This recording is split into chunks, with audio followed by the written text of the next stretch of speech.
आज हम आपको जितिया व्रत कथा यानी जीवित पुत्री माता के पावन व्रत का संकल्प लेकर एकत्रित हुए हैं। यह खासकर माता अपने पुत्र पुत्रियों की दीर्घायु, उत्तम स्वस्थ और सुख समृद्धि के लिए करती है।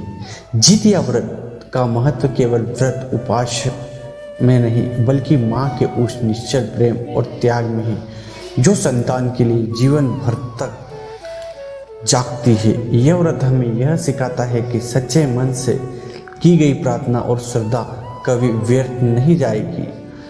आज इस कथा को सुनकर हम सब अपने जीवन में धैर्य, त्याग, करुणा और संकल्प की शक्ति को समझेंगे। आइए श्रद्धा से हाथ जोड़कर जीवित पुत्री माता का स्मरण करके उसकी कथा आरंभ करते हैं। बहुत समय पहले नेपाल और भारत के कुछ हिस्सों में एक विद्वान ब्राह्मण का परिवार रहा करता था। उनकी पत्नी धर्म, प्राण और व्रत उपासक करने वाली थी।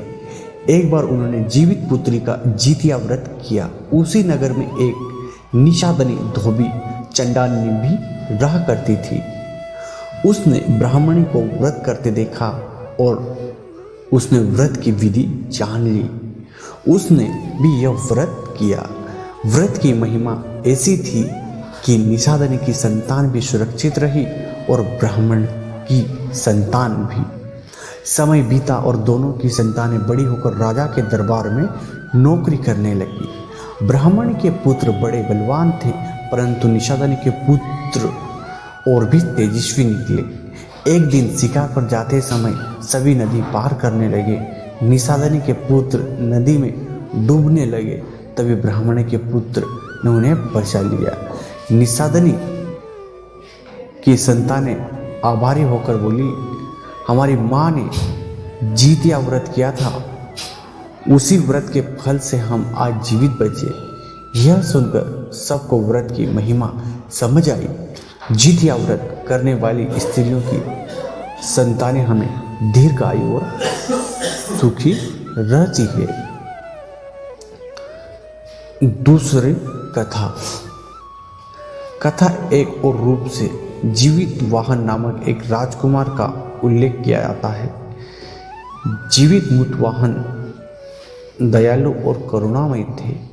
एक बार उन्होंने देखा कि एक नागकुल का युवक बलि हेतु गरुड़ को समर्पित होने जा रहा था। जीवमुत वाहन ने उस युवक की जगह स्वयं को ही बलि में प्रस्तुत कर दिया। गरुड़ जब उन्हें खाने आया तो जीवमुत वाहन ने नम्रता से कहा, मैं आपके प्राण देखकर किसी संतान को बचा रहा हूँ, यही मेरा धर्म है। उनकी करुणा और त्याग से गरुड़ प्रभावित हुआ और बोला, हे राजकुमार, मैं तुम्हें जीवन देता हूँ, तुम्हारा यह बलिदान अमर रहेगा। इस घटना को यह विश्वास और दृढ़ हुआ कि संतान की रक्षा किया गया त्याग और व्रत अवश्य सफल होता है। इसी कारण से जीवित पुत्री का व्रत यानी जितिया व्रत की परंपरा शुरू हुई।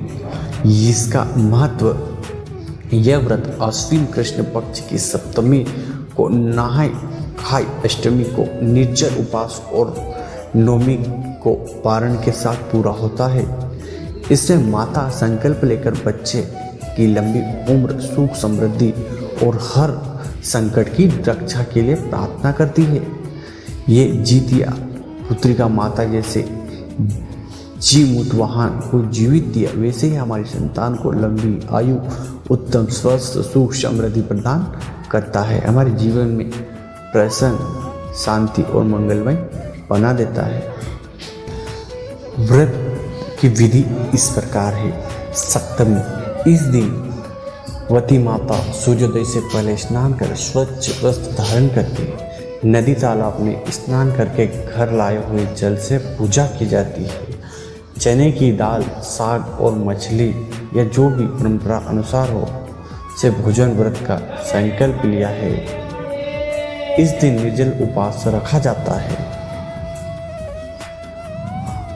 व्रती दिन जल भी ग्रहण नहीं करती है। घर आंगन या पूजा स्थल पर चौकपूर्वक जीविता माता की पूजा करते हैं।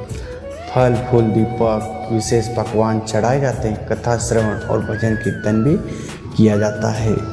नवमी पारण का दिन, अगले दिन व्रत का पारण होता है और स्नान कर माता को अर्घ्य दिया जाता है। व्रती दिन भर उपवास तोड़ती है और घर परिवार में सात प्रसाद का ग्रहण करती है।